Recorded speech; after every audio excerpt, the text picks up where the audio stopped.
we're just being school teachers. No, I know, I'm a school teacher too. She's a teacher, she has a teacher's voice, so here we go. Well, thank you, Rich, and I'm with her. I mean, how about you? I mean, this is fabulous. It's so nice to have you all here with us in Las Vegas, and so nice to see all of you. Now, some of you, I understand, have come from California to help us here in Nevada, is that right?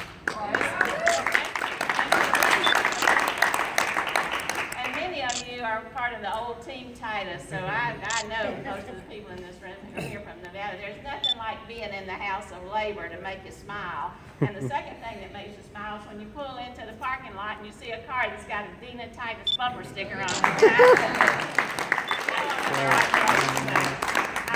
Well, I just wanted to come by and introduce myself to those of you who are new here and to say thank you so much for everything you have done to this point to help Democrats and what you're going to do in the next month going forward. I know we're going to elect Hillary Clinton. We just can't. I can't even imagine what it would be like if we didn't elect her. So I know that's going to happen.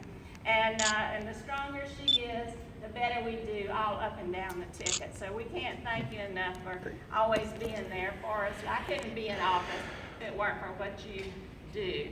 And I never forget that. People here have heard me say this many times, that when I was little, my mother taught me, you go home with a person who took you to the dance. Well, you took me to the dance, I'm going home with you. So don't for those of you who are going to be out there walking through the slate so you know a little bit about who I am, I'm a teacher. I taught at UNLV for 35 years, so I know that you are on the front lines and what you face every day, overworked and underpaid. Don't think we don't appreciate that. The future is in your hands, literally, as teachers.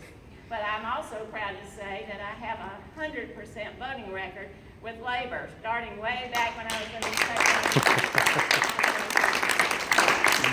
And that includes collective bargaining and Davis-Bacon and Cadillac tax and you name it, we are there. And it's a tough battle. There are some people out there who would just like to do away with organized labor. So we have to keep up the argument and the force to say we're all better off because of the things that labor has accomplished, created the middle class in this country, and we should never forget that.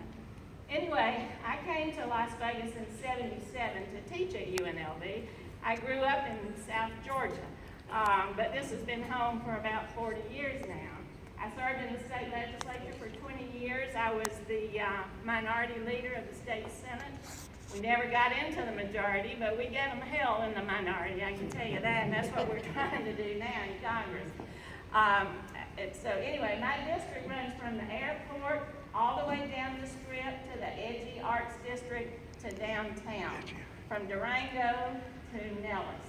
It's a very exciting district to represent. We've got the biggest employer in the state, MGM, all the way down to those taco trucks on the corner, and we're glad they're there, I can tell you. It's the most diverse district in the state. You have the large Asian population that goes out Spring Mountain from all parts of Asia, and then a very large Hispanic population on the east side. You got the Armenian church, Ethiopian cab drivers. Everybody is here, and everybody else comes here to visit. Our office is right downtown, and we have a veterans homeless place across this street, the Mexican consulate here, legal aid here. We're on a bus stop, and we're next to the Walgreens. It is the most robbed Walgreens in the country. So we are in the heart of the action. In fact, we started getting hot this summer, and kept turning down the thermostat. Finally, we got the people to come over to see what was wrong. They climbed up on the roof and found out all the copper had been stolen out of the roof. So if you have seen, the movie Hangover, you've seen that movie?